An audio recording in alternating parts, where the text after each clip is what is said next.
రాఘవయ్య భార్య సుమతి ఈ మధ్యే చనిపోయింది. 2 కిడ్నీలు చెడిపోయిన సుమతిని డయాలసిస్ కూడా ఎక్కువ కాలం బతికించలేకపోయింది. అదే దిగులుతో రాఘవయ్య భోజనం చేయకుండానే నిద్రలోకి జారుకున్నాడు. ఇంతలో ఎవరో పాట పాడుతున్న శబ్దం వినిపించి కళ్ళు తెరిచి చూశాడు. గుండెలవిసిపోయాయి. సుమతి దయ్యంగా మారి వంట చేస్తుంది.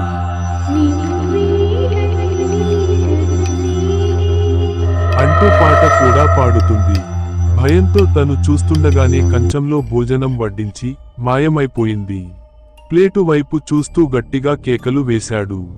ఇంతలో కూతురు వచ్చి, మీరు తినకుండా పడుకున్నారని నేనే ప్లేట్లో పెట్టానని చెప్పింది. నిజంగా జరిగినట్టు అనిపించింది. ఇది కలా అనుకుంటూ తల పట్టుకున్నాడు రాఘవయ్య.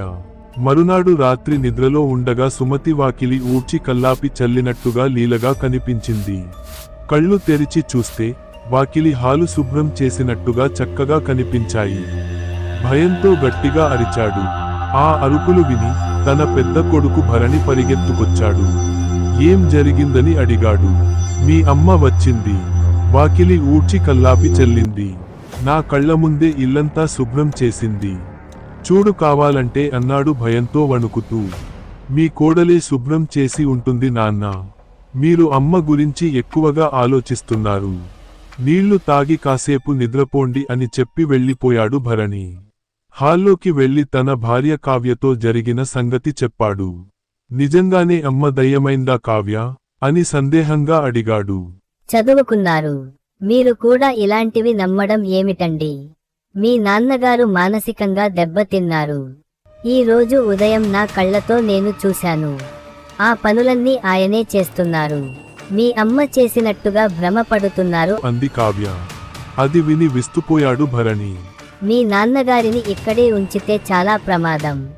అత్తయ్య జ్ఞాపకాలతో అతను పూర్తిగా పిచ్చివారవుతారు. మనమందరం అతన్ని ఎలాగైనా ఒప్పించి మనతో పాటు తీసుకుని వెళ్దాం అంది కావ్య. భరణి కావ్యలతో పాటు రాఘవయ్య కూతురు, అల్లుడు కూడా రాఘవయ్యను తమతో పాటు పట్నం వచ్చేయమని చాలా బ్రతిమిలాడారు. ఒంటరిగా ఉంటే తన ఆరోగ్యం కూడా దెబ్బతింటుందని సర్ది చెప్పసాగారు. ఇంతలో రాఘవయ్య ప్రాణ స్నేహితుడు సీతారాం ఇంట్లోకి వచ్చాడు. స్నేహితుని చూడగానే ప్రాణం లేచి వచ్చినట్టు అయింది రాఘవయ్యకు. రాఘవయ్యకు సీతారాం డయాలసిస్ సెంటర్ వద్ద పరిచయమయ్యాడు. సీతారాం భార్య వనజ, రాఘవయ్య భార్య సుమతి ఒకే రూంలో డయాలిసిస్ చేయించుకునేవారు. వనజకు చాలా రోజుల నుండి ట్రీట్మెంట్ నడుస్తూ ఉండటం వల్ల సీతారాంకు హాస్పిటల్ గురించి చాలా విషయాలు తెలుసు. సీతారాం భయస్థుడైన రాఘవయ్యకు చాలా ధైర్యం చెప్పేవాడు.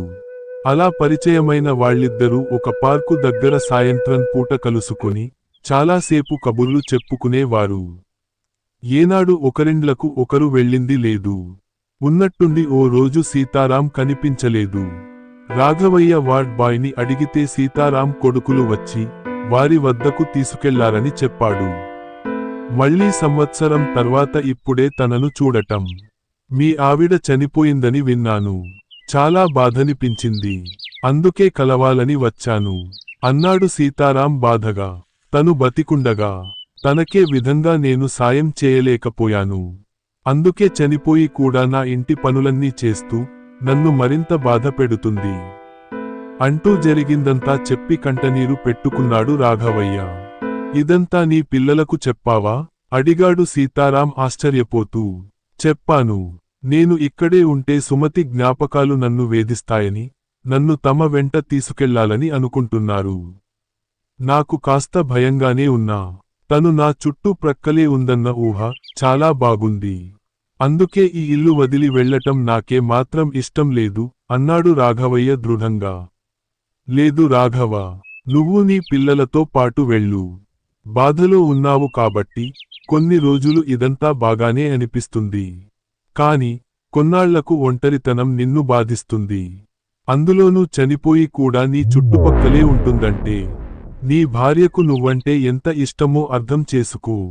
అలాంటిది నువ్వు ఒంటరితనంతో బాధపడుతూ ఉంటే తాను ఎలా సంతోషంగా ఉంటుంది? నువ్వు నీ పిల్లల దగ్గర సుఖంగా ఉంటేనే నీ భార్య ఆత్మ శాంతిస్తుంది అని నచ్చ చెప్పాడు సీతారాం. నిజమైన స్నేహితుడివి అంటే నువ్వే సీతారాం. నా గురించి నా కన్నా నీకే బాగా తెలుసు. నువ్వు చెప్పినట్టే వింటాను. రేపే నా పిల్లలతో పాటు వెళ్ళిపోతాను. ప్రతి ఏడాది సుమతి సంవత్సరికం ఈ ఇంట్లోనే జరిగేటట్టుగా పిల్లల చేత ఒప్పిస్తాను. అన్నట్టు మీ ఆవిడ ఎలా ఉంది? అడిగానని చెప్పు. ఇక ఉంటా. సెలవు అని చెప్పి సంతోషంగా వెళ్ళిపోయాడు రాఘవయ్య. సీతారాం కూడా తన ఇంటి బాట పట్టాడు. ఇంట్లోకి అడుగుపెడుతూనే, ఎక్కడికి వెళ్లారు మీరు? ఉదయం నుండి మీకోసం ఎదురు చూస్తున్నాను. అంది వనజ. రాఘవయ్యను పరామర్శించడానికి వెళ్ళాను.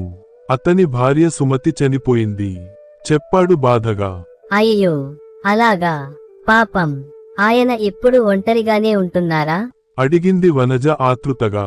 తన భార్యను మర్చిపోలేక చాలా బాధపడుతున్నాడు వనజ.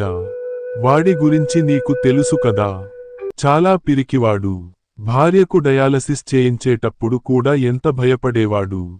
పిల్లలు తమతో తీసుకెళ్తానంటే వద్దన్నాడట. వాడు ఒంటరిగా ఉండలేడని నేనే నచ్చచెప్పి వాళ్ల వెంట వెళ్లేందుకు ఒప్పించాను, అన్నాడు సీతారాం. అబ్బో, ఇతరులకైతే సలహాలు బాగానే చెబుతారు, మీరు మాత్రం పాటించరు. సర్లే గాని రండి, భోంచేద్దాం. ఉదయం ఎప్పుడో తిన్నారు, అంది వనజ వంటింట్లోకి నడుస్తూ. నీ కొడుకులు చెప్పినట్టు వినాలంటే నిన్ను వదిలిపెట్టిపోవాలి. అది నాకు ఇష్టం లేదు అనుకున్నాడు మనసులో సీతారాం ఆమెను అనుసరిస్తూ. రాఘవయ్య మీకు ప్రాణ స్నేహితుడని అంటారు కాని అతని దగ్గర చాలా దాస్తారు మీరు, అంటూ అంతలోనే కనుమరుగయింది వనజ. అవును వనజ, నువ్వు లేవన్న నిజాన్ని కూడా వాడి వద్ద దాచాను. హాస్పిటల్లో కూడా వాడికి తెలియకుండా జాగ్రత్త పడ్డాను. 50 ఏళ్లు కలిసి జీవించాం. నా ఊపిరి ఉన్నన్నాళ్లు ఇలాగే కలిసి బతుకుదాం ఈ ఇంట్లో నీ జ్ఞాపకాలతో, అన్నాడు సీతారాం సంవత్సరం క్రితమే చనిపోయిన తన భార్య ఫోటోకు దండం పెడుతూ.